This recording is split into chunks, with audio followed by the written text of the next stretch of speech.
How's it going, FpCelebrate? Was that not incredible worship? I mean, some of you may recognize me. I also play in the worship band. Unfortunately, they had a bassist today that outclasses me by far. So hopefully you got to enjoy some of the little things he threw in there as well. He had me rolling in the back. But once again, my name is Blankenship. It is my honor and my privilege to serve here at Faith Promise in the IT department. I'm the one behind the scenes changing all your passwords, making it difficult for you to do things here. A table. Thank you. And I do also serve in worship, and like he was saying, getting the opportunity to see you all worship, I mean, it's what really fuels what we're here for.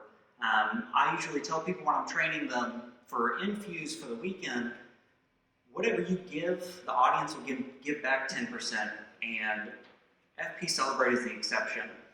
The genuine quality of your all's worship, the praise that you lift in here, is truly rewarding for the people back here, the people in production, the staff in general. We just love this environment. And I've played here before, it's been a minute, but we absolutely love you guys. Well, at Faith Promise, we have a value that we put God first. So I'm going to go ahead and pray, and we're going to get rolling. Dear God, thank you so much for today. Thank you for the opportunities that you've laid before us, not just for me, but for each and every one of us to make it so that we can be here tonight. God, you are the way maker, miracle worker, and you're not done with us yet. God, I pray that any burdens that people have walked into this room with, that they leave them at the door, and that you give them the opportunity to just bask in who you are, with the peace of who you are, and that we have a wonderful experience tonight and get to know you better. All these things we pray in your name. Amen. All right. So, like I said, my name is Joey. I've been coming to Faith Promise for about 15 years. Back when there was the worship center and this room. And that was it. No other campuses, no office buildings. It was very intimate compared to what we usually experience here at Bell. And I've had the opportunity to walk through middle school ministry, high school ministry, FP groups, worship ministry. I've dipped my toe in each of those pots. And when I first came here, I hated it so much. Me and my dad did not like it, but my mom and my sister did. And so, as in any good marriage, compromise was had and we stayed. And so, a lesson learned early. And so, through my mom and my sister casting that vision, the impact it's had on my life is monumental. One of my best friends I met the first Wednesday I came here, back when small groups were held in trailers out in the parking lot. His name is Brandon. He's still active here at Faith Promise. He's still one of my dearest friends. But I got to start to get to know this group of people. And I went to my first ever Faith Promise summer camp. And that's when I really encountered God. I'd grown up in church. I've probably been to more churches than I've been to Chick-fil-A's. I've been to a lot of Chick-fil-A's. And so having the opportunity to really connect and grow with a group of individuals that are wanting to be better just as you're wanting to be better really opened my heart to what God had for me. I accepted Jesus in my life going into my 9th grade year. And at the time, the way the student ministry here worked was that a student in each group would lead. And so I would lead, and I had an adult who would kind of add to the conversation, who would mentor me ahead of time. And the group started to grow, and so my best friend became a leader too. And the group kept growing, and what started as about 11 9th grade boys, by the end of my freshman year, we had over 50 in our small group alone. And so we birthed a few small groups. There was incredible momentum. Every week there were you would see an assortment of us scattered across this very altar, just in tears, desperately seeking the Lord. And what ended up happening was I started to believe my own hype. I'm leading these groups, we're growing. We had more in my small group than all the other 10th, 11th, and 12th grade guys combined. And there was a pivot. Our student pastor left and got a new one. And when he came on board, I made a big mistake. I assumed that he would seek me out because, I've got the biggest small group. I've made a big impact. People know who I am. And that's the first instance in my faith walk where I really let pride take control. And so we butted heads. I ended up coming for worship and sitting in my car whenever he was communicating, and then go back for small group. And I led very poorly. A lot of my friends started to not go to other churches, but just not go to church. And I blamed him for that. But that was me. That was my poor spirit, my inability to humble myself to someone that God has put over me, to shepherd me and my friends. And so, by the time we got to be seniors, there were only about 18 of us, and I blamed myself for a lot of that. I got in the way. I let my hubris take control. And so, when I left to go to college, almost all of my friends stopped going to church. There's probably 6 or 7 of them scattered about who still do, and they're on my heart all the time. And so, what I want to start to put in your mind is this idea of there's a direct correlation between pride and veering away from God. Because I got to the point where I didn't need God. He gave me these gifts, and so anything I do with those gifts, I assume is blessed. It's what God wants. No. I wish someone would have told me that. That's why I'm here. So in Philippians 2, which is funny because that's what Kelly also referenced, Philippians 2:3, do nothing out of selfish ambition or vain conceit. Rather, in humility, value others above yourself. I mentioned Chick-fil-A. Yeah. If I had coupons, I'd give you one. But I was a manager at various Chick-fil-A's for 6 years. In Knoxville, Cookeville, Knoxville again, just kind of bounced around. One thing I did really well, and I took pride in, was I transitioned well. I could leave one store well, step into the next store, and still maintain those relationships. I wasn't burning bridges as I went. And once again, pride kept sticking its head into my personal life. During this time, as I went away to college, I got married to a girl that I met in this very room. And while we were at college, very quickly we start growing apart. And what I mean by that is we both pursued our personal gain, our pride, over God, and humbly submitting to Him and to each other. And so we moved back to Knoxville. I go from one Chick-fil-A to the next, and I'm working 80 hours a week because I think that's what I'm good at. That's what I should be doing. And we separate. And another thing I wish someone would have told me is Proverbs 11:2. When pride comes, then comes disgrace, but with humility comes wisdom. And so during this season of just being the boss, I mean, I got to this store, we were only doing $700 an hour at night. I left, we were doing $2,400 a night. We had great service, we had great kids that I cared about deeply. And you know what? They could sling chicken with the best of them. They knew how to clean a bathroom. They knew how to take an order. But I didn't tell them who God was. And I would sit down with them every day before shift, ask them how they're doing, how's homework, how's home life. And they trusted me, and I loved them deeply.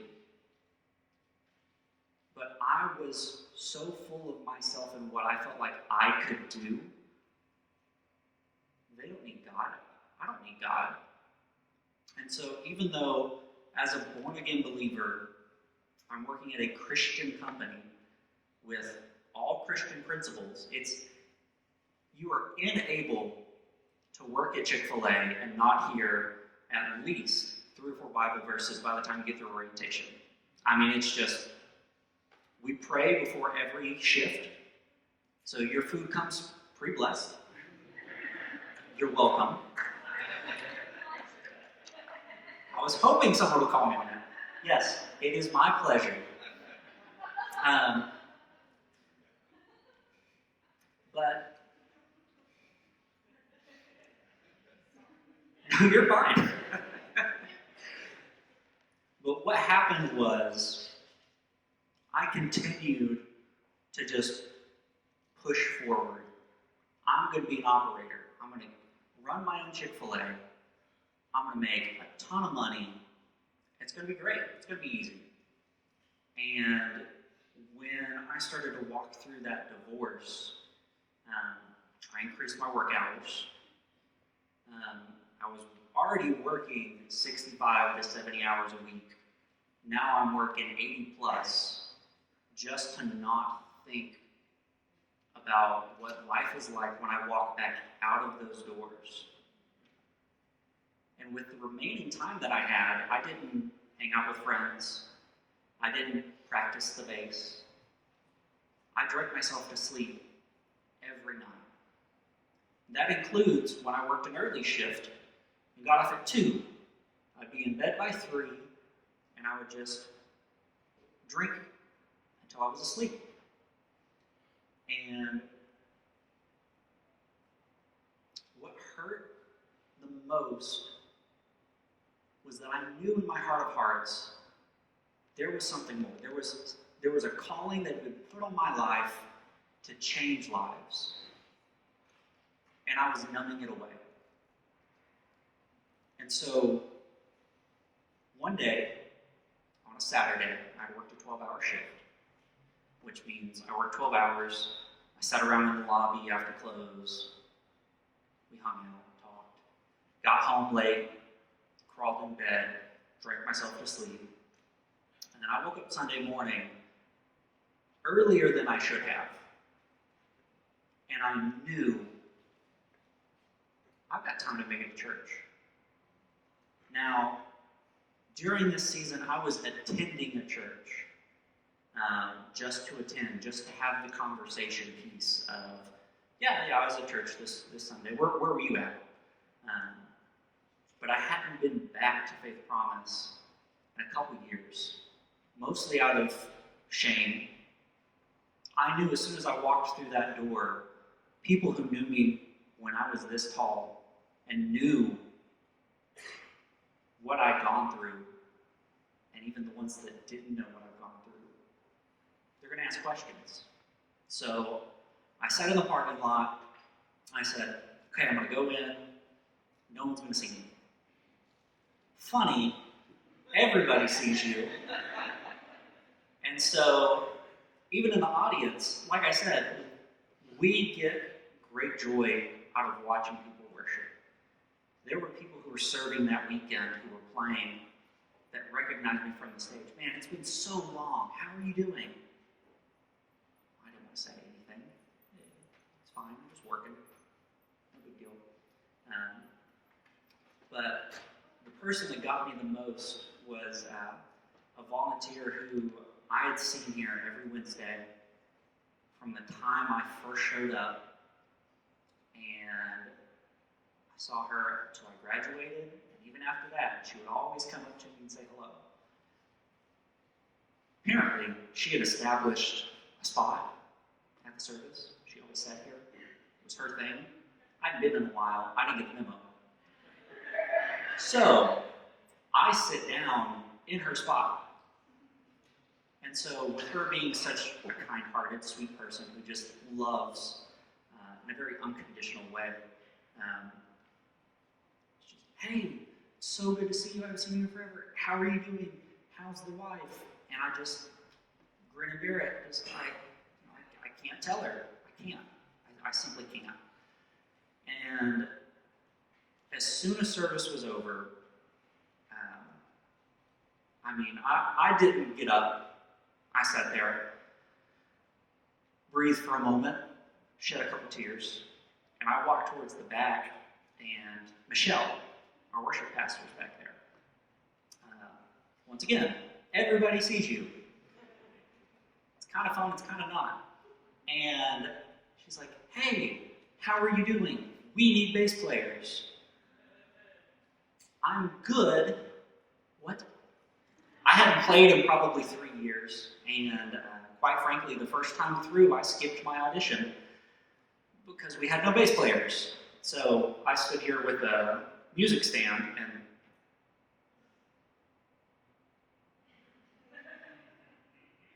I had a guy on the other side going, G, D. So I was never quite that good, in my opinion, and I had not been practicing. So she's like, hey, we need more bass players. I know you may have some rust. Don't worry about the audition, just jump into Infuse. And number one, no. That's terrifying, because I know these people, and they'll know I've not been practicing. So I start practicing desperately, and I get here, and it's like my first time ever playing. I can't find a cable. I didn't bring a strap. It was rough. I did not get a check on being prepared. But one of the neat things about how we do Infuse is you have trainers, you have coaches, and it's not just about your part, it's not just about your instrument, or whether you know your instrument. How are you? What's going on? And so started building these relationships with people again for the first time, fresh. And I could just be open and honest, and I went through the Infuse process, and I get to my last one, and they want to do an evaluation. Pass or stay a couple more weeks, and then we'll pass you. And so I decide, Faith Promise is a nice church. I like nice things. I buy a new bass. And basses usually have 4 strings. 4 fingers, 4 strings. The math works. I bought a 5-string because I thought, cool. I was so bad. I butchered it from start to finish, countdown to crashing out at the end. It was a nightmare. And they passed me anyway. Desperate times call for desperate measures. And I was one of those desperate measures. And so I entered this whole process very humbly. I'm just here to do my best, and I know my best is not enough. And I know I'm going to do a lot of work to get back to my best. And I went from such a pride mentality to just not good enough. I'm a perfectionist. It's not fun. Not everything's perfect. It hurts. And so I butchered that last one. They passed me. I get in the car and I cry. I'm on the phone and I'm saying, hey, I need to take this space back. I don't deserve this space. This space is too nice. I'm just doing a disservice to anyone who can hear me, but also to this space.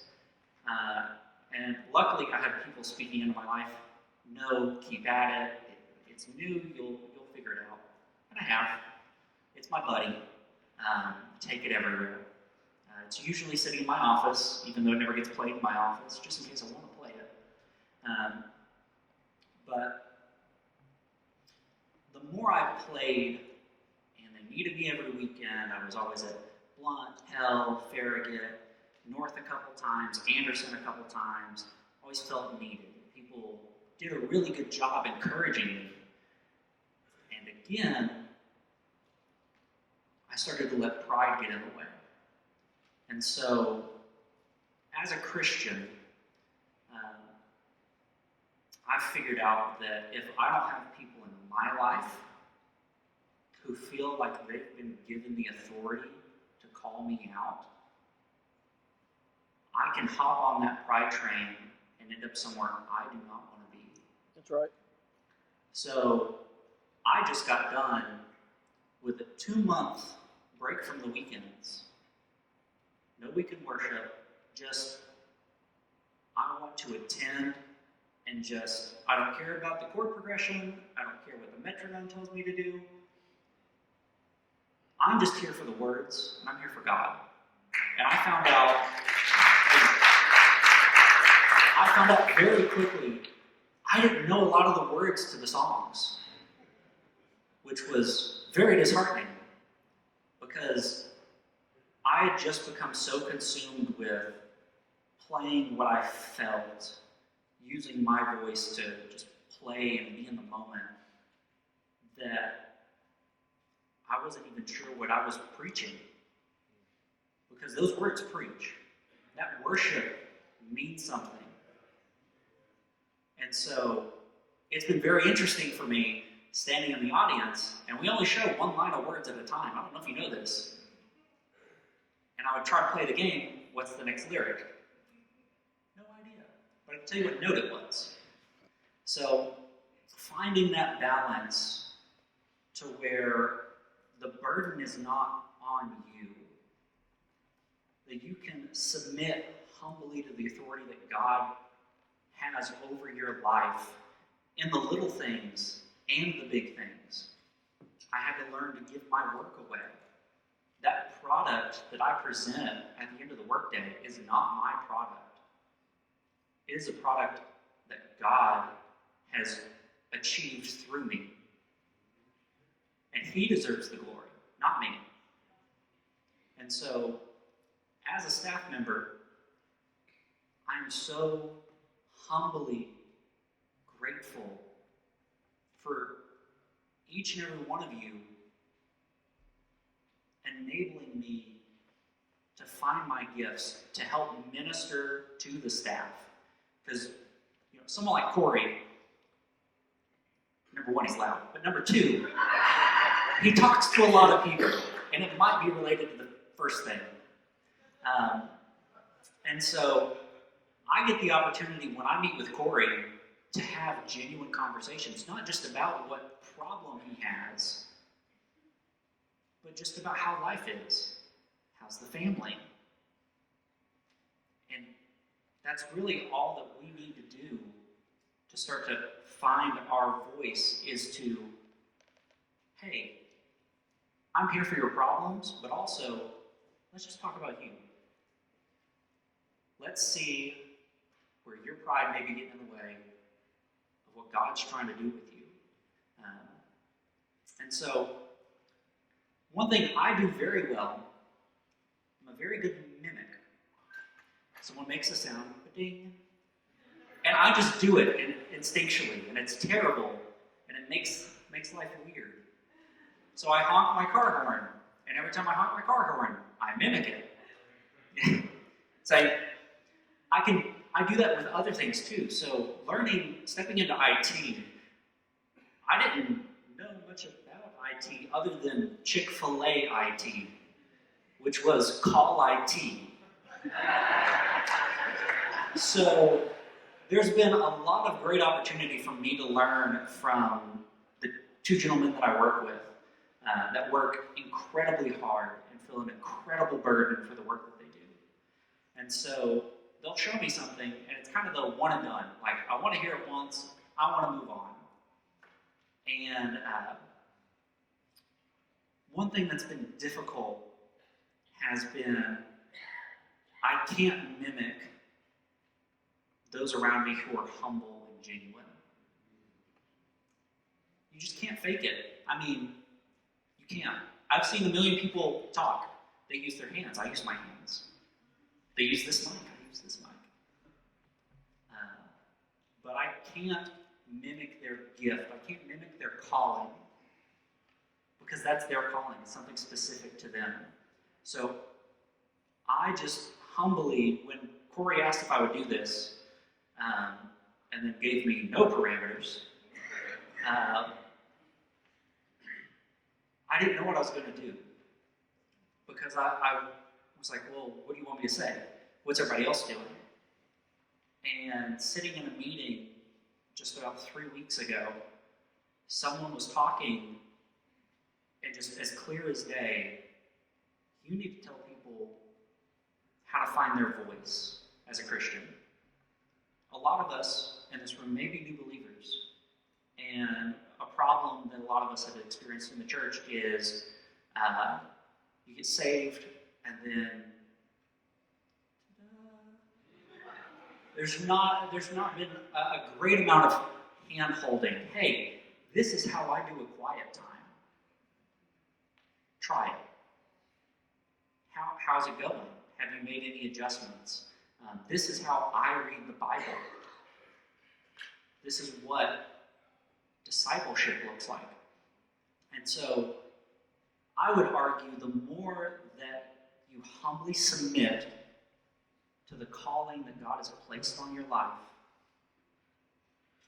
the more you're going to experience your voice. You're going to start to draw closer to Him. And as you step out of the way, He's going to start speaking for you. I genuinely have like 80 words on this page. Intentionally. Because I don't want you to listen to me. I'm not good enough. But what God can do through me is more than good enough. That's right, Joey. So, my friend Braden, can you hit me with that image? So, a couple years ago, I was doing a 2-week-long trip through Utah. And something that I constantly was drawn to was not taking pictures of people or cliffs or whatever, but to these warped, desolate trees. I probably have about 100 of them. And for whatever reason, this one spoke to me, and found an app that let me put text on the image. And this verse out of Psalms has been really what I've been praying consistently over the course of my time here at Faith Promise on staff has been, "Oh God, you are my God. Earnestly I seek you. My soul thirsts for you. My flesh faints to you as in a dry and weary land where there is no water." In my eyes, I identify with this tree. I've been warped. I've been burned. And I've seen better days. But the same way that I found beauty in this very image, God still finds beauty in me.